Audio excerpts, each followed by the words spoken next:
Welcome to the Caddo Convos, the podcast that explores the vibrant community of businesses thriving in Caddo Office Reimagined.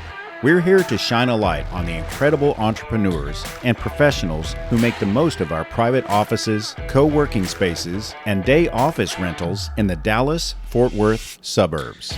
Join us as we share their stories, celebrate their successes, and dive into the benefits of working in a space that's close to home but offers so much more than working from home. Let's get started with today's conversation. So joining me today on the Caddo Convos is Eric Buchanan of the Buchanan Agency. Eric, thanks for being on the show today. Hey, thanks for having me. Excellent. Let's talk about how you serve your customers.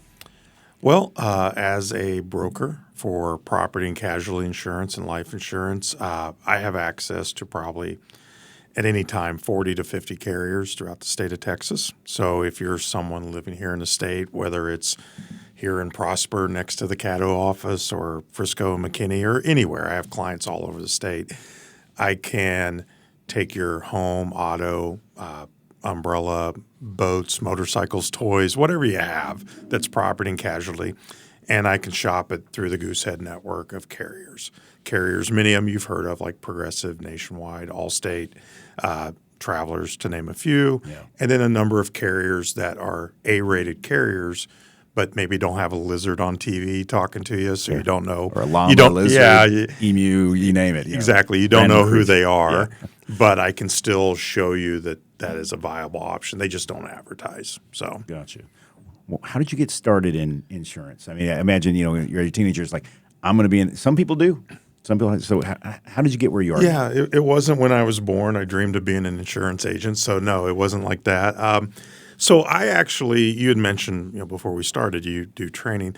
I spent about 25 years working in collegiate sports marketing. Oh. And I started at the school level. And what I mean by collegiate sports marketing is, let's say you go to a football game at Texas A&M and you see a scoreboard sign that says Coca-Cola.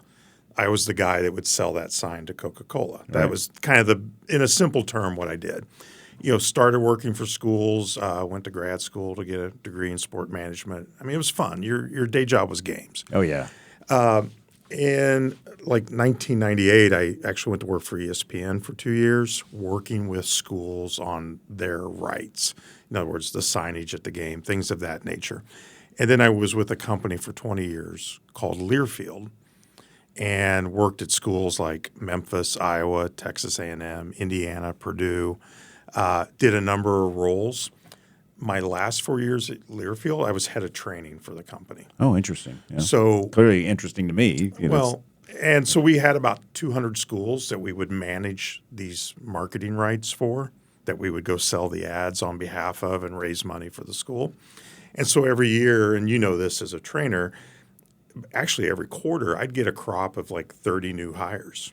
And I would run them through a curriculum like Camp Learfield. Here's company culture. Yeah. Here's sales training. Here's heavy-duty onboarding. Yeah, everything you need to know. Yep. And I didn't go to school to be a trainer. It's just when you had 16 years of going on sales calls, you kind of can pass it on. I did that, and I was happy. Like it was within the same company for 20 years to be able to reinvent yourself a couple times is a big deal, I think. I think everybody struggles with that. Sure. But then COVID came, and COVID meant no live sporting events. Right. We all recall that.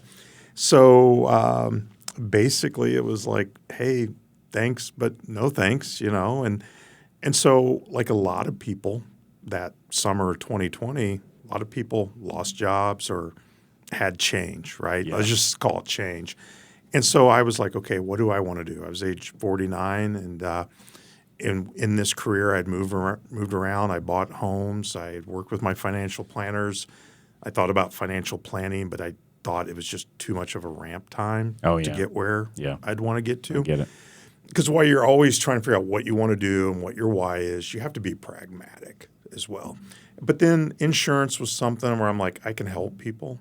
I've got 3 teenage kids. I've been through many of the issues, that people are facing, and I can kind of pay it back a little bit and still have a job, right? Have a career. Yep. And so that's what got me to looking at different options. I found Goosehead. I like the model as a broker because I'm not married to any one carrier.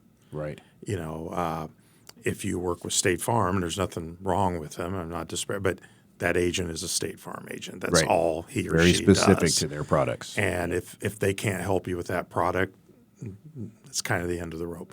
So what I like is being able to help a client, and maybe for a couple of years they're with Nationwide, and then the rate goes up or something changes, I can move them to a different carrier. And I can be – my client is my customer.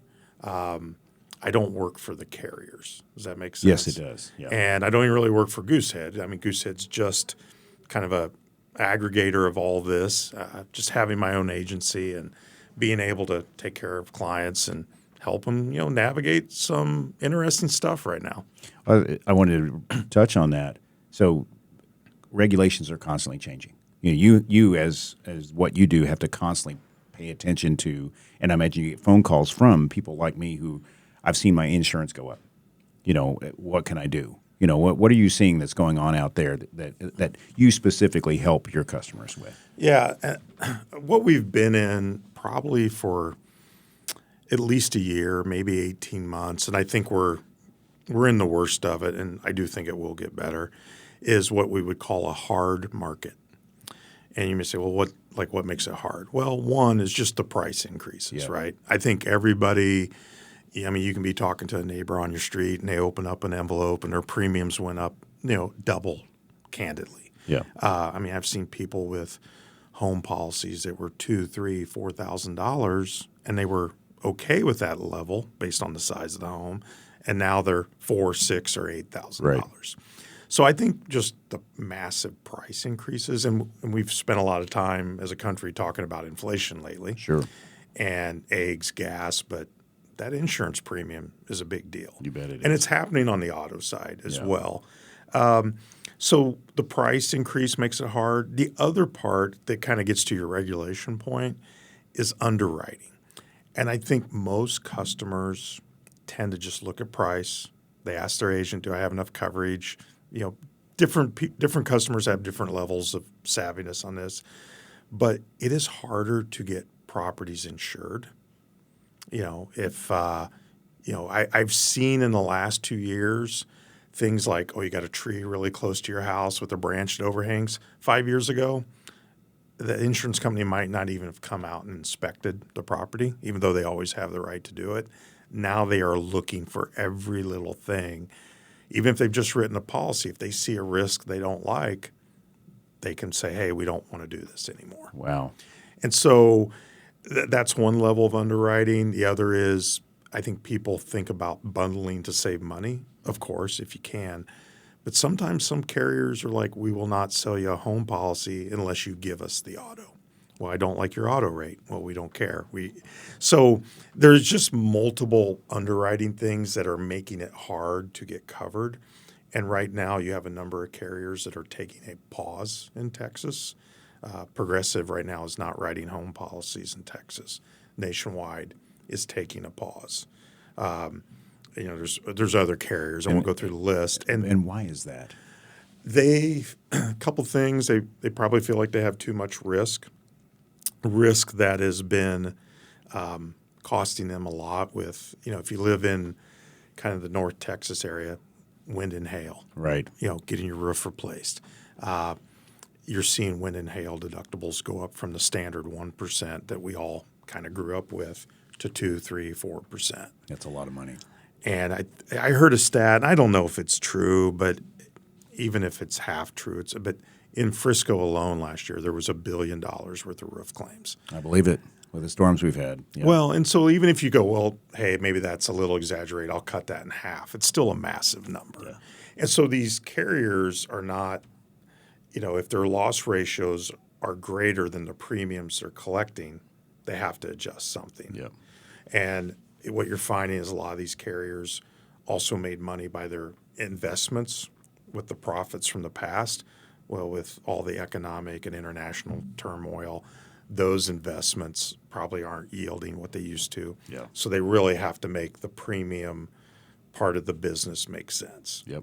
And so if you read about carriers' loss ratios, you can get into a whole, I won't go Yeah, that deep. Doesn't sound like exciting reading unless you're in the industry. Yeah, and I don't even know if it's exciting when it's bad news. But those are the things, like, why is it going up? Yeah. It's, as consumers see gas, eggs, groceries go up, they know building materials go. I mean, so much of our economy is driven by the cost of fuel and those kind of things, You're right, right? transportation and everything. And so you have a lot of general inflation. It's impacting this, so it's like this perfect storm post-COVID. And I don't think they will keep doubling premiums forever because there's a limit to that, Right. obviously. But the market's got to get reset. What I hope is the increases, like the rate of increase goes way down.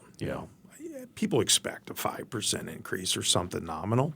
They don't want to see a Double digit, yeah. And then what I really hope that what people need is that the market opens up and all these carriers say, all right, we want more new business.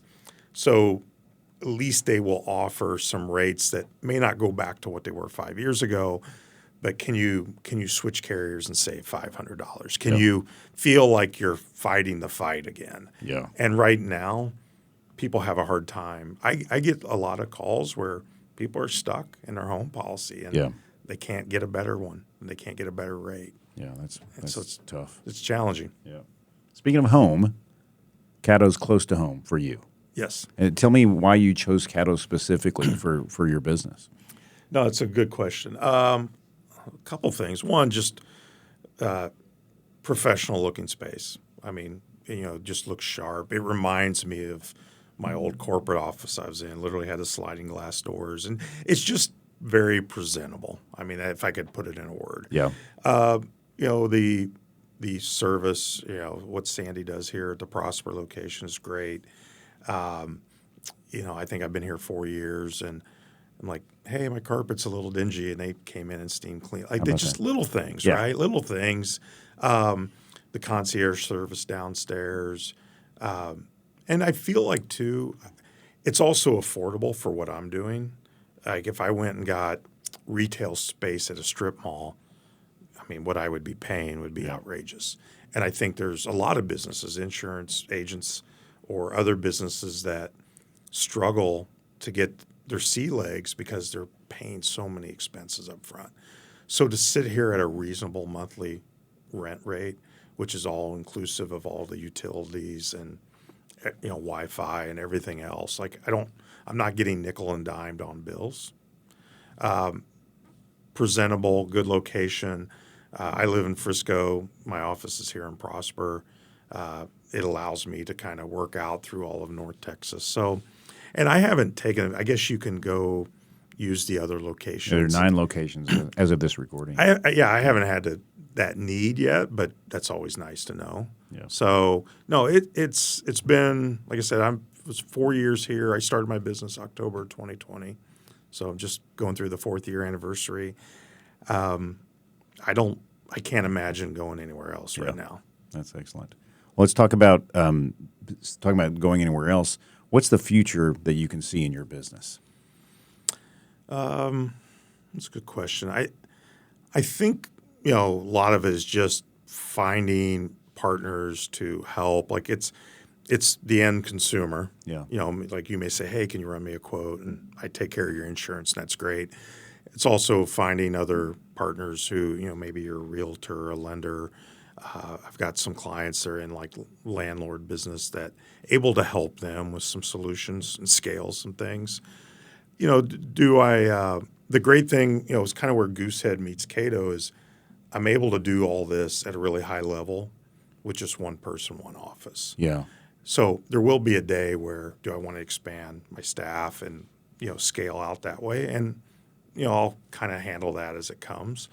But right now, I don't think I've, as I'm growing, I don't think I've maxed out myself yet. Sure.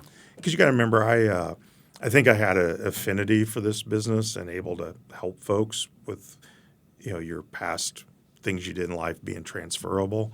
But I'm also just kind of building out my insurance footprint right now. So That's great. Parting thoughts, and also we'll talk about contact info. But tell me advice that you give people now based on the change in the economy. It's like, what should I be looking for?